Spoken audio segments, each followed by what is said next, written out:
그리고 그때 이제 또 기억에 남는 일이라면은 스님께서 음력으로 2월 19일이 그 생신날입니다. 그래서 그때 그 신도님들 중에서 이제 스님 좀 가까이 이렇게 또 연락이 되고 하는 분들이 스님 생신이라고 이제 그 공양구 스님께 올 일이 이제 과일이나 떡하고 이런 걸 해가지고 온 일이 있었어요. 그러니까 문 밖에서 스님이 그 가져온 그 공양물이나 전부 단밖에 다 버리고 또 그 신도들은 그 천재굴 마당에 들어오지를 못하게 했습니다. 그래서 놀래서 나가보니까 생신, 출가한 사람은 생일이 있는 것이 아니다. 출가한 사람이 생신을 갖다 한다는 것은 속스러운 일이니까 하면 안 된다. 그래서 그때 내치시고는 평생을 자기 생신날 신도들한테 공양을 올린 일이 없는 건 말할 것도 없고 그날은 스님한테 인사하러 오는 사람이 인사를 받은 일이 없습니다. 그래서 그리고 그날은 이제 우리 상자들도 방에 가서 인사하는 걸 허락하지를 않았습니다. 문을 닫으시고. 그래서 한 30년 동안 그건 제가 지켜봤고 만년에 우리 사제들이 와서 이제 시봉을 하고 저는 그만해도 이제 막 퇴직 연령이어서 중앙에서 그 종문에서 제가 이제 종정스님 비서실장으로 만년에 10년간은 그게 주로 있었습니다. 그때도 한 번씩 와서 이제 그 인사를 드리려고 그날 오면은 인사를 받지를 않으시는 거예요. 그래 오후에 이제 늦게서 생일 인사가 아닌 걸로 해서 만나고 이렇게 평생을 생신날 인사도 안 받으시고 가져오는 그 공양물을 거절하시고 출가성은 생일이 없다고 하시는 주장하신 것 이것이 40년 전 그날이나 돌아가실 때 열반하시던 근연이나 변하지 않았다는 걸 평생의 저 스님의 위대한 그 모습으로 기억하고 있습니다. 그리고 스님께서는 그 봉암사에서 6.25 직전에 봉암사에서 계시면서 그 젊은 시절 때부터 불교를 한번 중흥하겠다는 그 신념을 실천에 한번 옮기신 일이 있습니다. 6.25라는 전란으로 무산이 되긴 했습니다만은 그래서 그때 있었던 일을 늘 아쉬워하시고 또 그때 하셨던 일들 예를 들어서 이제 예배 같은 걸 그 중국 총림이라면은 우리 불교가 전래되는 이제 바로 선종의 그 맥을 우리가 이은 그 중국의 그 위대한 선종의 사상들을 그대로 한국에 옮겨 심겠다는 이 철두철미한 신념으로 그 당시에 봉암사에서 그 예불 하는 또는 같이 사는 공주규약 그리고 이 신도들이나 주위 스님들이 지켜야 될 이제 율법, 율문이라는 이게 그 생활의 바탕이 되거든요.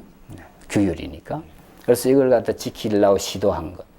이런 것들을 늘 이제 아쉬워하고 그렇게 그 당시에 늘 말씀을 하신 것이 결과적으로 성전함을 거쳐서 해인 총림에까지 이어져 가지고 돌아가실 때까지 해인 총림에 그 기치를 갖다가 세우신 것이 아닌가. 그래서 그 당시에 이제 중국 총림이나 봉암사에 있었던 일을 회상하시면서 늘 일러주시던 그 부분이 이제 유달리 저에게는 이제 기억 남는 이런 그게 되겠습니다.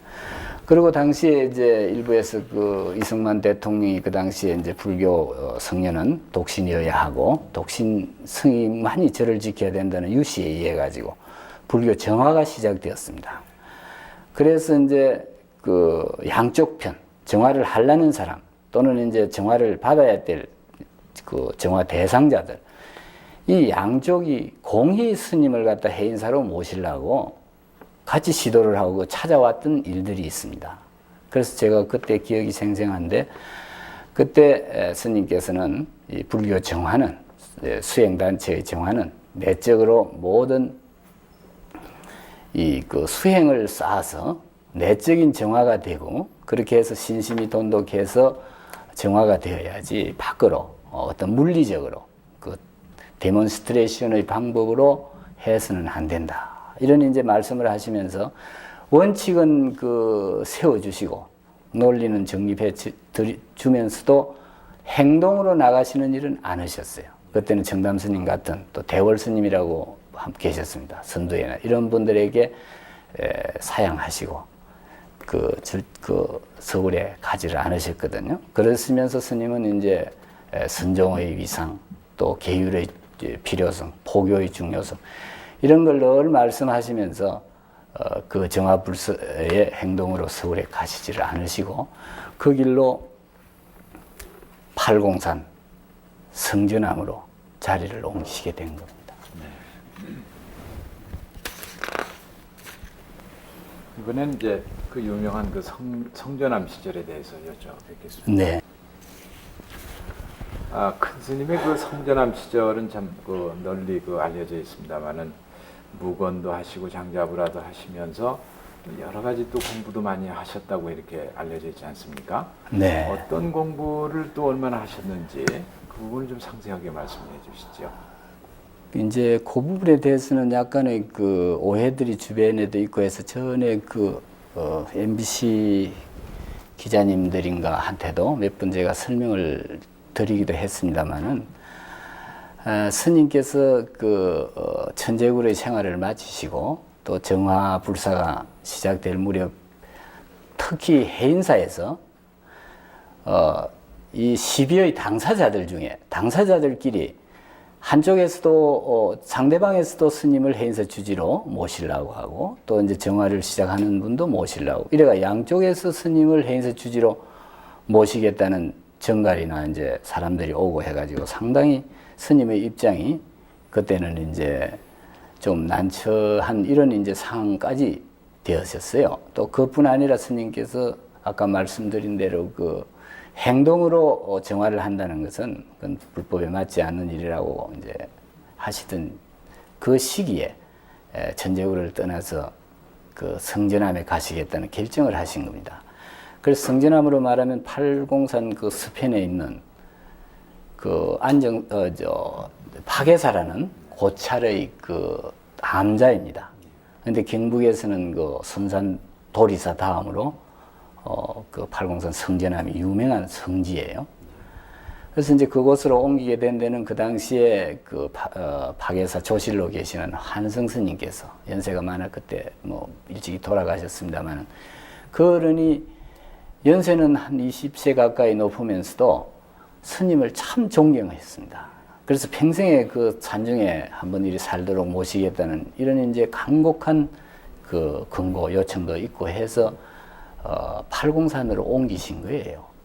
그래가 팔공산에 이제 그 성전암에 가시던 길로 주변에다가 철조망을 쳤습니다. 그래서 그 철조망을 치겠다고 하시는데 우리들이 반대했죠. 그랬더니 여기서는 철조망을 치고 가까운 신도들은 좀 제한을 해야지 멀리서 오는 이들은 몰라도 해야 되겠다. 이런 이제 말씀을 하시면서 철조망을 사오라 그래서 제가 이제 그때 그 부산에 가가지고 그 철조망을 사온 일이 있습니다. 사다가 그 여기 주재하시고 요번에 나가신 그 법전 스님이랑 그래 인부를 데리고 주위에 돌아가면서 철조망을 2겹으로 높이 쳤어요. 사람들이 못 들어오게. 그래서 이제 그렇게 치시고는 설날 추석날 그리고 결제 해제날 이렇게 이제 그 날의 앞 3일 후에 3일 이렇게 그 6일씩만 그 문을 열어주고는 그 외의 날은 일체 누구 출입을 금해버리셨어요. 그랬으니까 이제 스님들이고 뭐 관공서 직원이고 뭐 일체 안에 이제 들어오지 못하고